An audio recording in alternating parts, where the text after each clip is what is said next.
நேத்து நடந்த சினிமா கான்ல ஜாப்பனீஸ் டோகோ ஸ்டுடியோஸோட காட்ஸில்லா -0 அபிஷியல் டீசரை ஃபர்ஸ்ட் டீசரை ரிலீஸ் பண்ணிருக்காங்க. இது 2023ல வந்த காட்ஸில்லா -1 மூவியோட டைரக்ட் சீக்வல்கான டீசர் தான். ஸோ இந்த டீசர் பார்த்தீங்க அப்படின்னா ஒரு அண்டர் 1 மினிட் டீசர் தான். எக்ஸாக்டாக ஒரு 45 செகண்ட்ஸ் தான் ரன் ஆகுது. இந்த டீசரில் பெரிய டீட்டெயில்ஸ் அவங்க எதுவும் ரிவீல் பண்ணலை. பட் இந்த மூவியோட ப்ரிமைஸ் என்ன கொடுக்கப்பட்டிருக்கு அப்படின்னா, ஃபர்ஸ்ட் மூவி முடிஞ்சு கரெக்டாக 2 வருஷம் கழிச்சு இந்த மூவியோட ஸ்டோரியை செட் பண்ணியிருக்காங்க. அதாவது 1949ல் இந்த மூவியோட ஸ்டோரியை செட் பண்ணியிருக்காங்க.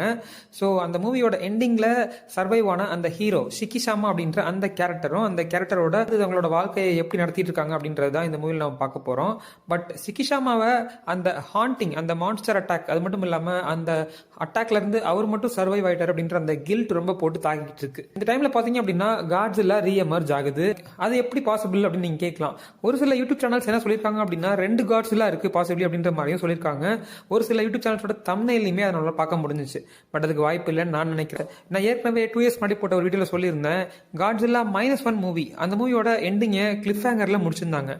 பட் அது ஆக்சுவலா இந்த மூவியோட ஒரிஜினல் கிளிஃப் ஹேங்கர் கிடையாது. அது ஏற்கனவே 2001ல வந்த Godzilla Mothra King Ghidorah giant monsters all out attack அப்படின்ற அந்த மூவியோட எண்டிங் எடுத்து தான் இந்த -1 மூவில வச்சிருந்தாங்க. அந்த மூவிலையும் அதே மாதிரி தான் காட்ஸில்லா டெஸ்ட்ராய் ஆனதுக்கு அப்புறம் கடலுக்குள்ள விழுந்துரும். கடல் கடியில காட்ஸில்லாவோட ஹார்ட் துடிச்சிட்டு இருக்க மாதிரி காமிச்சிருப்பாங்க. ஸோ -1லயும் அதே மாதிரி தான் அந்த மிசைல் அட்டாக் அப்புறம் காட்ஸில்லா பாத்தீங்கன்னா டெஸ்ட்ராய் ஆகி கடலுக்குள்ள விழுந்துரும். காட்ஸில்லாவோட அந்த ஹார்ட் திரும்பவும் கடலுக்குள்ள முழுகும் போது ரீஜெனரேட் ஆகிற மாதிரி காமிச்சிருப்பாங்க. அப்படி ரீஜெனரேட் ஆன காட்ஸில்லா தான் திரும்பவும் ரீஅப்பியர் ஆகுதுன்னு நான் நினைக்கிறேன்.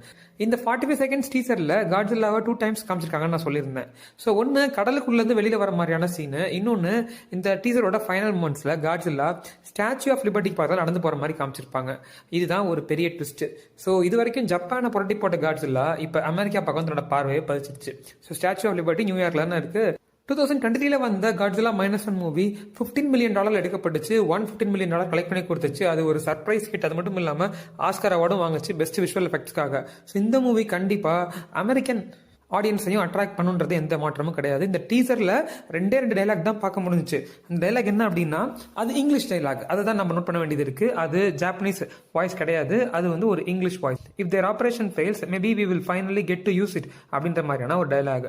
ஸோ கொஞ்சம் செகண்ட்ஸ் கழிச்சு about the drop, repeat about the drop அப்படின்ற அந்த 2 ஸ்டேட்மெண்ட் மட்டும் தான் இந்த ட்ரெய்லர்ல நம்ம கேட்ட இங்கிலீஷ் டைலாக்ஸ்.